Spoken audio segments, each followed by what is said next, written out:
getih dan puser. Jadi kita punya kakak, adik, dan 2 saudara lagi. Jadi sedulur pangkat 4 saudara. Cuma ini ada filosofinya. Ini hubungan dengan unsur dalam diri kita. Kakang kawah mewakili unsur air, adi ari-ari mewakili unsur tanah, getih atau darah mewakili unsur api, puser mewakili unsur angin.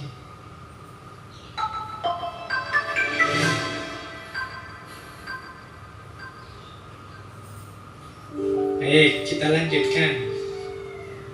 Ini agak filosofis ya. Ini sebenarnya konsepnya Sunan Kalijogo. Beliau punya konsep sedulur papat limo pancer. Mungkin yang Jawa pasti pernah dengar istilah ini ya. Jadi kita itu punya 4 saudara dan ada pancer. Pancer itu pusat. Pusat itu ya diri kita sendiri. Ini pancer namanya. Nanti ini ada hubungannya dengan guru sejati. Jadi begitu kita lahir ke dunia, itu kita punya 4 saudara. Yang pertama kakang kawah namanya. Kakang itu kakak, kawah itu ya kawah. Ini sebenarnya simbol dari ketuban. Ketuban itu waktu di perut ibu dia melindungi kita. Ketika kita akan keluar ke dunia, dia keluar dulu. Makanya disebut kakak. Jadi kita punya kakak namanya ketuban. Kita punya adik namanya ari-ari. Itu setelah kita keluar, ari-ari keluar. Kita saat lahir disertai getih dan puser. Jadi kita punya kakak, adik, dan 2 saudara lagi. Jadi sedulur pangkat 4 saudara. Itu kalau menggunakan konsep ini sebenarnya kalian tidak ada yang anak tunggal. Jadi pasti punya 4 saudara, tenang saja. Jadi kakang kawah, adi ari-ari, getih lan puser. Cuma ini ada filosofinya. Ini hubungan dengan unsur dalam diri kita. Kakang kawah mewakili unsur air, adi ari-ari mewakili unsur tanah, getih atau darah mewakili unsur api, puser mewakili unsur angin. Nah, biasanya dimaknai kakang kawah yang unsur air tadi maknanya adalah perlindungan. Karena ketuban itu kan tadi melindungi kita. Kemudian dia keluar duluan untuk memastikan jalannya aman, sehat untuk kita masuk ke dunia. Jadi senantiasa peduli dengan kita. Kita hidup perlu perlindungan. Kemudian di ari-ari tanah. Tanah ini simbol kebutuhan. Jasmani, rohani kita itu ada banyak keperluan, ada banyak kebutuhan. Kemudian darah itu simbol dari energi dan semangat, simbol kehidupan. Sementara puser ini kan udel-udel kalau bahasa Jawanya ya. Ini kan yang menyambungkan diri kita dengan dunia luar.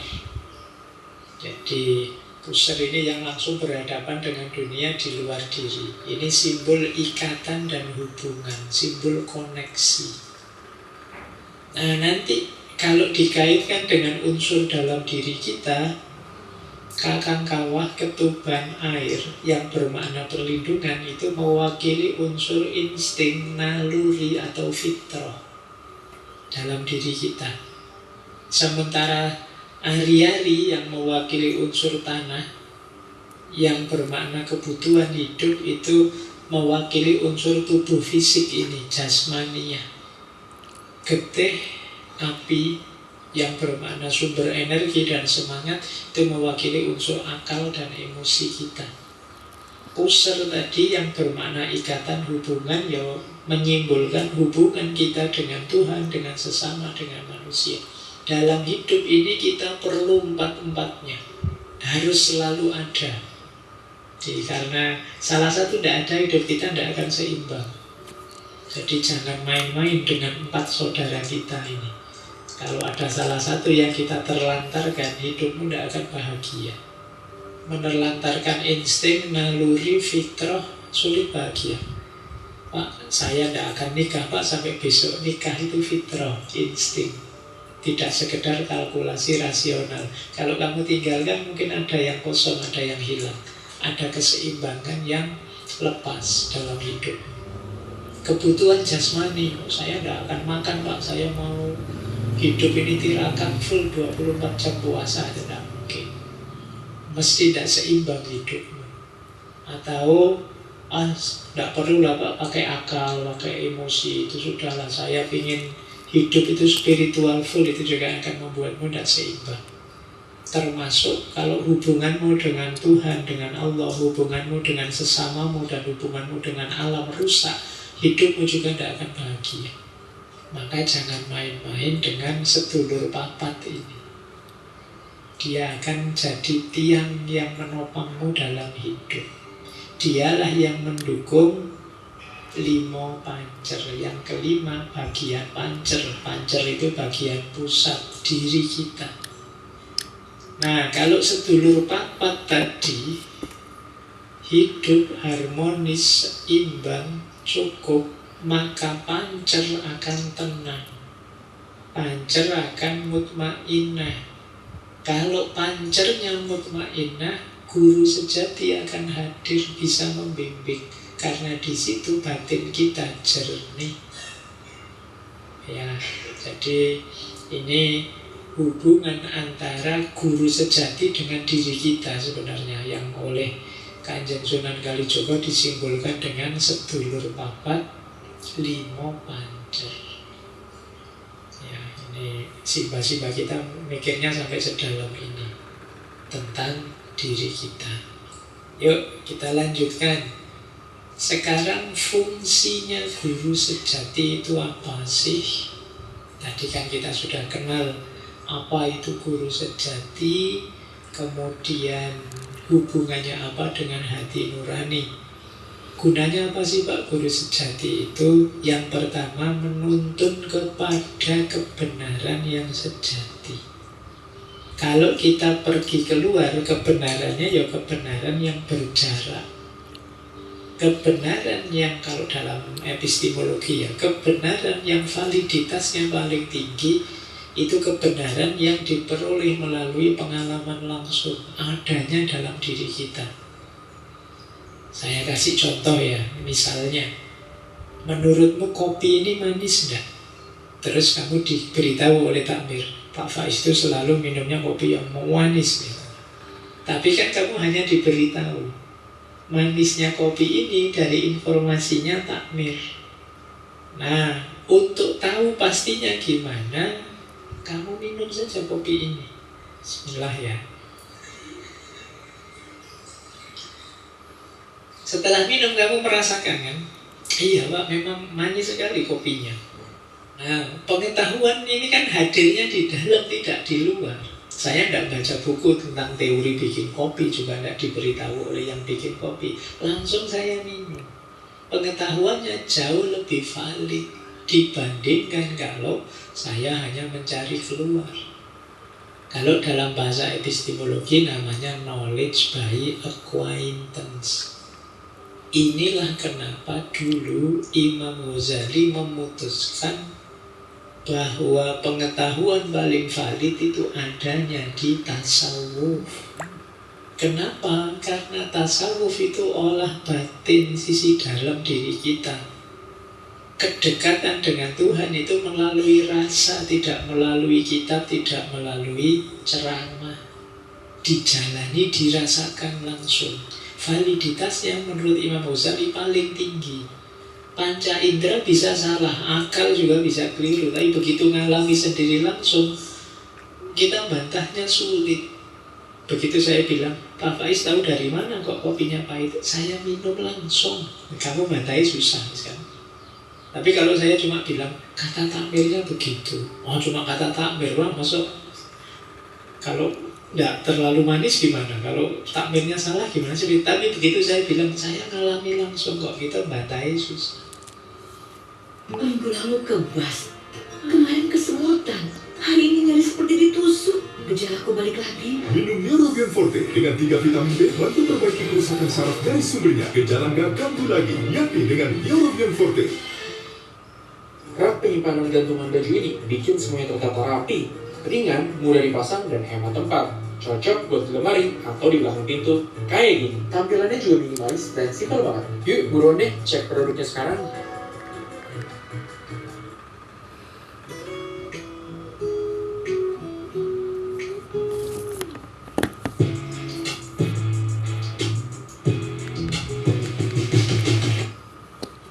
Kamu dinasihati temenmu, Mas, nggak usah pacaran dulu, kuliahnya nanti terganggu loh. Terus temenmu tanya, emangnya kamu pernah pacaran? Nggak pernah. Oh, kan nggak dipercaya nasihatmu kan? Itu loh.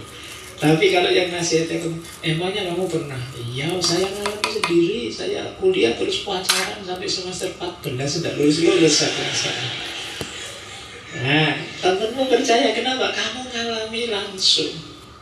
Jadi kebenaran yang dialami langsung, kebenaran yang sumbernya dalam diri, itu validitasnya dipandang jauh lebih tinggi daripada kebenaran yang berjarak. Materi malam hari ini yang saya sampaikan ini masih materi yang berjarak. Kalian bisa ya, bisa tidak. Tapi nanti kalau ngalami langsung, misalnya kalian merasakan bisikan hati nuranimu yang itu pancaran dari guru sejati, kamu akan lebih mantap. Iya ya, memang kadang-kadang hati saya itu bilang apa, menyuruh ini, nyuruh itu. Yang kadang-kadang saya merasa tidak terlalu suka karena saya inginnya enak, tapi kok dia inginnya yang benar. Nanti kalian ngalami langsung. Jadi guru sejati menuntun kita ke kebenaran yang lebih sejati. Ya kalau dalam epistemologi Islam, ke aspek yang hakul yakin, yang tidak sekedar ilmu yakin maupun ainul yakin. Ilmu yakin itu kalian taunya dari buku-buku, dari informasi-informasi, itu ilmu yakin. Kalau ainul yakin itu kalian melihat sendiri sih, tapi belum ngalami. Kalau hakul yakin itu ngalami langsung. Kalian belajar kitab tentang sholat, itu ilmu yakin. Kalian lihat orang sholat, itu ainul yakin. Kalian sendiri yang sholat dan merasakan apa dan bagaimana rasanya, seperti apa sholat itu, itulah hakul yakin. Jadi karena merasakannya dalam diri kita yang paling dalam. Jadi ini materi ini yang kalau dicari nanti ada di materi epistemologi. Yang kedua, guru sejati itu penyaring untuk kita memutuskan mana baik, mana buruk. Seperti tadi loh, hati nurani kita, kalau kita milih yang buruk, dia akan memberontak. Dia akan tenang, nyaman, begitu kita milih yang baik. Nah, ini kok bisa begitu Pak? Yang nuntun guru sejati dalam tanda petik. Jadi yang mengarahkan memang guru sejati, unsur cahaya, unsur ilahiyah dalam diri kita. Jadi ada rasa nyaman, ada rasa tenang, begitu kita milih yang baik. Ada rasa gelisah, begitu kita milih yang negatif. Yang ketiga, guru sejati itu cermin untuk kita mengenali diri kita apa adanya. Kadang-kadang suara hati kita karena dituntun oleh guru sejati mengarahkan pada kebaikan, sementara nafsu kita mengarahkan pada yang enak saja sih, meskipun kadang-kadang tidak terlalu baik. Nah ini jadi bahan refleksi kita, jadi cerminan. Oh ternyata aku itu orang yang masih begini, ternyata aku itu orang yang sadar sih salah tapi ditabrak saja. Oh ternyata aku orang ini yang lama-lama mulai tidak peka lagi terhadap salah dan dosa. Jadi ini cerminan. Jadi tuntunan guru sejati akan menyadarkan kita tentang siapa kita. Makanya guru sejati itu disebut kompas spiritual. Dialah yang nuntun kita, mengarahkan kita.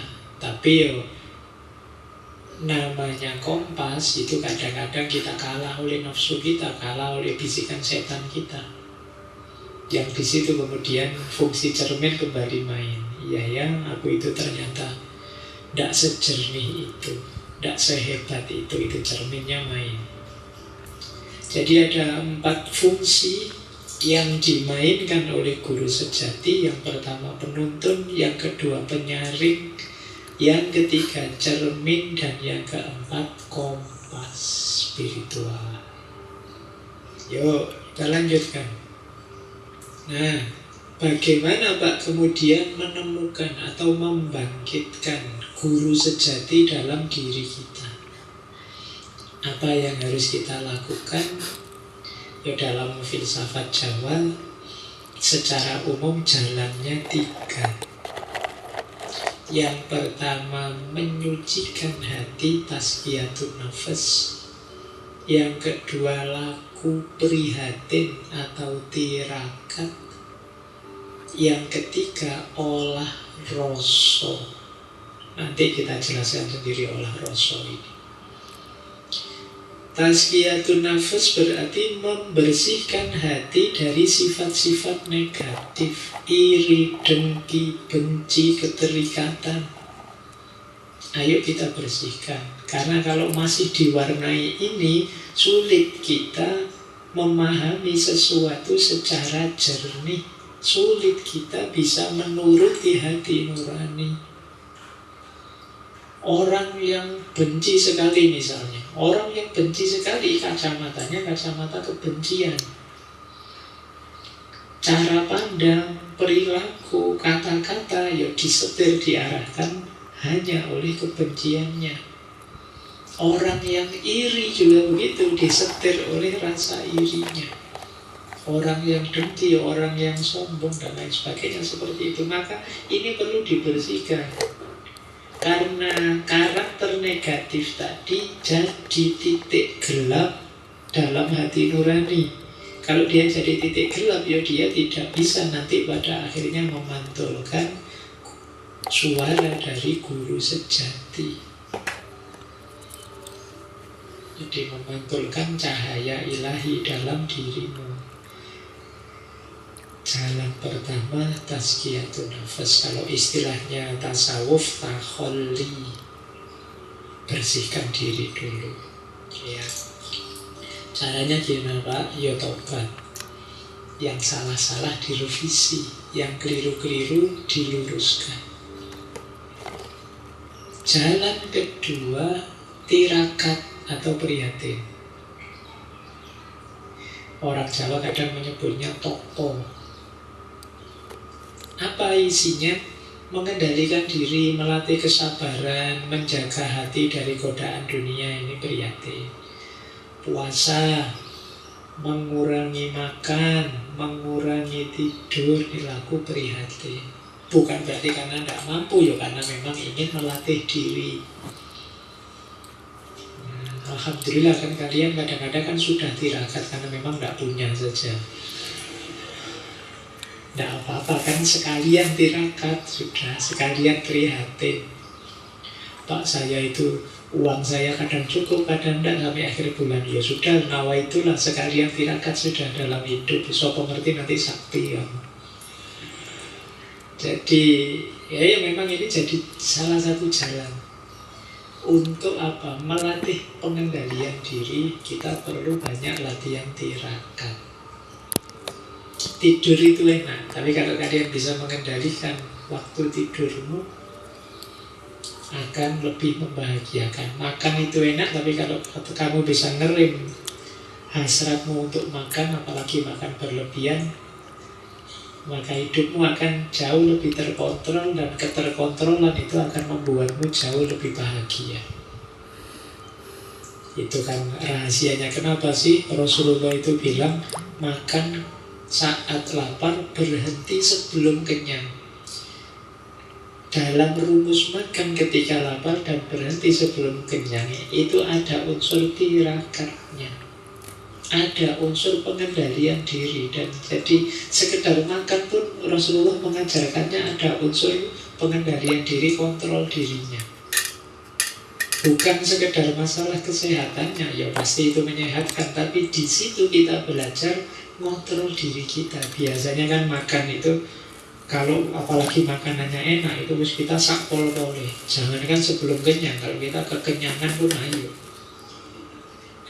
Eman-eman Pak, kalau makan itu kan gongnya biasanya di belakang yang enak-enak, kamu makan terakhir kan.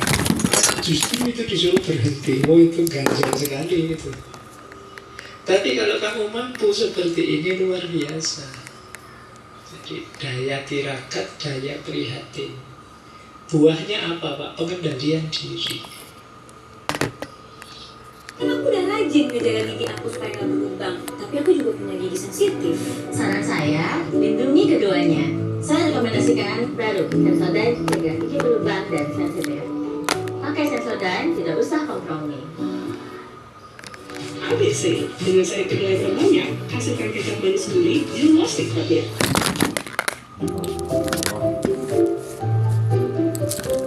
Ya Allah, ya Allah.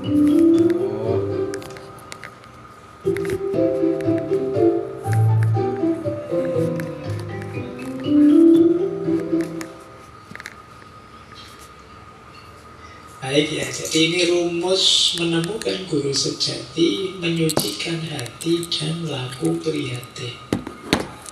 Yang ketiga, olah rasa. Olah rasa ini berhubungan dengan bagaimana kita membersihkan dimensi batin kita. Jadi olah rasa itu menajamkan kesadaran batin agar kita bisa menangkap kebenaran, menangkap kehendak Tuhan, dan memahami makna di balik segala peristiwa. Kadang-kadang digambarkan seperti menjernihkan air yang keruh sehingga cahaya bisa terlihat. Oke, nanti ada rumusnya olah rasa ini. Tapi diingat-ingat, rasa itu tidak sekedar rasa ya, tidak sekedar emosi, tidak sekedar Pak ini pedas, ini pahit, tidak sekedar itu, awas keliru. Kalau itu kan rasa fisik. Ini rasa batin. Rasa batin pun ya tidak sekedar emosi. Kalau dalam falsafah Jawa, yang namanya rasa itu setidaknya ada 3 jenis. Ada rasa pribadi. Rasa pribadi itu kepekaan kita terhadap diri kita, sisi batin kita. Ini loh, rasa pribadi itu. Wah, sedang marah nih saya. Tersinggung ini kelihatannya saya. Itu tidak gampang loh orang bisa seperti ini. Orang itu biasanya nganggap dirinya stabil saja, padahal tidak stabil. Ternyata aku kecewa ini saat ini. Ini namanya rasa pribadi. Bisa mengenali diri, membaca emosi diri. Ini namanya rasa pribadi. Biasanya ya untuk bisa seperti ini harus mengambil jarak dari diri kita.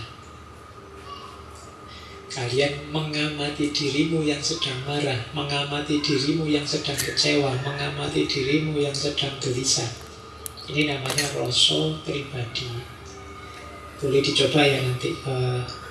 Mungkin kalian nyari kaca terus lihat dirimu seperti apa ya emosiku sekarang. Baik.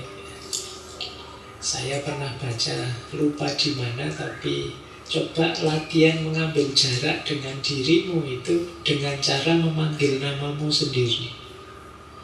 Ngobrol dengan dirimu. Mungkin rasanya agak cringe ya. Coba kamu panggil namamu sendiri kan unik gitu. Wahai Faiz, ini tidak enak ya rasanya.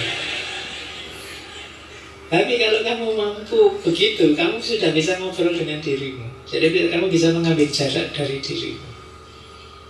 Coba kamu latih itu. Ya yo, apa ya? Ini kemampuan kita detachment. Kalau namamu Agus ya berarti Agus sedang sedih nih karena gitu ya.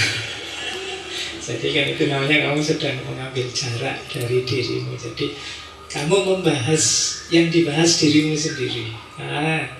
Itu namanya rasa pribadi. Nanti ada rasa sosial. Rasa sosial itu daya empatik. Aku bisa merasakan yang engkau rasakan, itu rasa sosial. Aku bisa merasakan kegelisahanmu, aku paham kesedihanmu, itu rasa sosial. Nah, kali ini sebenarnya tidak di rasa pribadi, di rasa sosial. Tapi guru sejati itu rasa ilahi. Kesadaran batin kita tentang hadirnya Tuhan dan kehendaknya Tuhan. Itu rasa ilahi. Rasa ilahi itu begini, ketika kita mau melakukan sesuatu, ini dilarang oleh Tuhan, tidak boleh sebenarnya. Itu rasa ilahi. Rasa ilahi itu nanti dalam prakteknya di ilmu tasawuf dekat dengan namanya muraqabah. Kesadaran bahwa Allah selalu ngawasi kita, bahwa Tuhan selalu di sisi kita mendampingi kita, sehingga kita tidak berani sembrono, mau melakukan apa saja. Iya ya, Tuhan ngawasi saya ini, malu saya kalau melakukan yang seperti ini. Ya tidak ada satupun orang tahu, tapi kan Allah tahu. Ini kesadaran muraqabah namanya. Istilahnya rasa ilahi. Ya, jadi ada rasa pribadi, ada rasa sosial, ada rasa ilahi. Nah terus bagaimana Pak mengolah rasa itu? Dalam falsafah Jawa nanti ada tahapannya. Tahapan awal namanya srawung rasa. Setelah itu seleh rasa. Setelah itu manunggal rasa. Di srawung rasa atau mengenali rasa, seleh rasa memasrahkan rasa, dan manunggal rasa menyatu dengan rasa. Srawung rasa mengenali rasa, peka terhadap perasaan kita sendiri. Sebentar lagi mesti marah ini saya kalau situasinya begini, itu peka namanya. Ketemu orang model ini, secerewet ini tersinggung ya aku mesti. Nah itu. Kalau orang ngomongnya nyelekit sekali itu saya biasanya tidak betah, tidak tahan. Mengenali rasa dirimu. Wah ini saya sedih, ini saya ketakutan, ini saya itu. Srawung rasa itu buahnya kita jadi eling lan waspada. Saya tidak mendekat-dekat ke sana lah, karena kalau di sana saya mesti tergoda. Saya agak menjauh dari teman yang itu karena toksik sekali. Saya mesti terpengaruh jadi misuh-misuh. Kita jadi eling dan waspada ketika mengenali rasa diri kita. Ini namanya srawung rasa. Langkah selanjutnya setelah kenal apa? Seleh rasa. Seleh rasa itu kita ikuti iramanya, kita terima diri kita yang sedang marah, kemudian biarkan dia hadir, kemudian kita ambil jarak. Kalau memang perlu diperbaiki, kita perbaiki. Itu namanya seleh rasa. Jadi pasrah. Iya sih, saya sedang marah. Iya sih, saya sedang sedih. Itu namanya seleh. Diakui, tapi tidak terikat di situ. Terus kita hayati, pada saatnya kita lepaskan. Namanya seleh. Jadi kalau di Jawa ada peribahasa wong salah kudu seleh. Seleh pasrah, iya ini salahku dan akan aku lepaskan, aku perbaiki. Namanya seleh rasa. Jadi setelah srawung rasa kita kenali, kita terima, kemudian kita lepaskan. Setelah dilepaskan yang terjadi apa? Nurani kita, kolbu kita jadi bersih. Kalau sudah bersih, saatnya guru sejati tadi hadir. masuk dalam diri kita. Nanti di situ ada istilah manunggal rasa. Karena guru sejati pasti mengarahkan ke yang baik-baik. Saatnya kita bersatu dengan rasa kita yang baik-baik tadi. Ada istilahnya wiji rasa. Kita bersatu dengan rasa ilahiyah. Ini nanti ada yang menggambarkan proses ini semacam manunggaling kawula Gusti, tapi dengan definisi yang tidak sama persis dengan Al-Hallaj dan kawan-kawan. Jadi manunggaling kawula Gusti di sini bersatunya kehendak Tuhan dengan kehendak kita sebagai manusia. Yang kita inginkan itu yaitu yang diinginkan Tuhan. Itu namanya kita sudah manunggal, berarti kita sudah nyawiji. Allah menginginkan kita jujur dan kita juga senang kalau melakukan kejujuran. Itu berarti kita sudah bersatu. Allah menginginkan kita taat dan kita gembira menjalankan ketaatan itu. Kita juga ingin taat. Bersatu sudah nyawiji rasa manunggal rasa. Jadi setelah serawung kita seleh, kita jernihkan diri. Setelah jernih kita bersatu. Hadirnya Tuhan dalam bentuk kebaikan-kebaikan melalui hati nurani. Itu yang disebut manunggal rasa. Ini tahapan-tahapan olah rasa. Dalam rangka apa? Membangkitkan guru sejati tadi dalam kolbu kita, hati nurani kita. Ada satu quotes menarik. Olah rasa adalah jalan sunyi kembali pada Tuhan.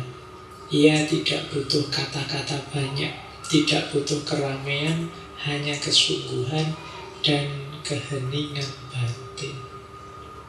Ya, nanti kalian renungi ya kalimat ini. Rasa iku guru sejati. Yen wis ngerti rasa bakal ngerti kersane Gusti. Rasa adalah guru yang sejati. Jika sudah paham rasa, akan paham kehendak Tuhan. Rasa yang sejati adalah jernihnya hati nurani tadi.